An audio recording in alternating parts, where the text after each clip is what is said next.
Okay, lift number 2 is the shoulder press. And here's where I deviate a little bit from Ripito, as I mentioned in the last post.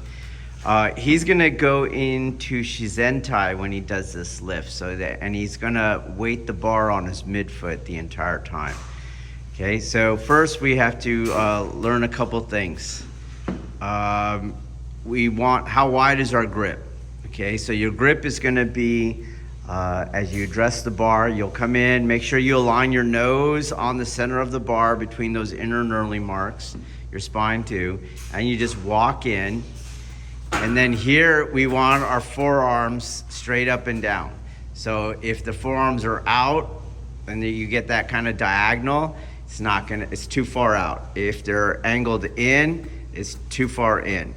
And so a good rule of thumb for your forearms being vertical is going to be they're in alignment with your shoulders, right with your shoulders. They're not out of your shoulders and they're not in of your shoulders, right with your shoulders, okay? So you first center yourself on the bar, get your grip even with your shoulders or where you think that is, and as you work your way in, make sure you stay centered. So he'll work his way in, and then he has his knees bent, and he's under the bar. He's a little more forward of the bar, because we don't want to use our shoulders to get the weight off. We're going to use our whole structure. Now he straightens his knees, and the bar is up. Okay, you take 1 to 2 steps back from the rack. Here we have a chin-up bar, so you're just trying to step to clear it.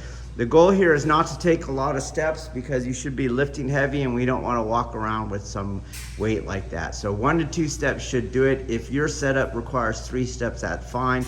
Just don't start walking all over the place. Okay, as we see him, his legs are straight underneath his hips. They're not wider, Ronan will show that, and they're not narrower, okay? So in Shizentai, and his feet are gonna be straight, so he's gonna fix his middle toes straight. There we go, okay? And now we're in our normal Kokyu cultivation stance. Okay, and what he's gonna do, demonstrated here without weight, is he's going to bring his pelvis forward slightly so that his head goes slightly back.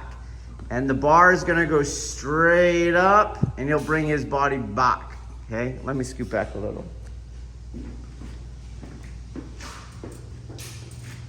And then he reverses that action. Down goes the bar, all the way down. He's got tight shoulders from shoulder injuries he got as a little kid. What you wanna do is try to have this sit on your chest, okay? And then he repeats, and you would do your set of 5. Okay. What's key here in your set of 5, go back down, is that you're not bending your knees at the bottom and using leg strength to get it up. We're not doing that, okay? He's just moving his head out of the way so that the bar can go straight up on the midfoot vector as he goes back and down straight up on that midfoot vector. Back up, okay, and back down. Then he'll walk it in, and he'll hit the uprights. He's touching the uprights. He'll bend his knee and it'll fall into the J hooks. Never aim for the J hooks, hit the uprights, and then bend your knees, let it fall into the J hooks. All right, we'll put some weight on it and we'll show you what that looks like. Okay, so he lines himself centered on the bar in the knurling. He gets his hands shoulder width apart. He'll walk himself in and under the bar. He's gonna straighten his legs, bring the bar off, take 1 to 3 steps back, and then he proceeds as previously demonstrated.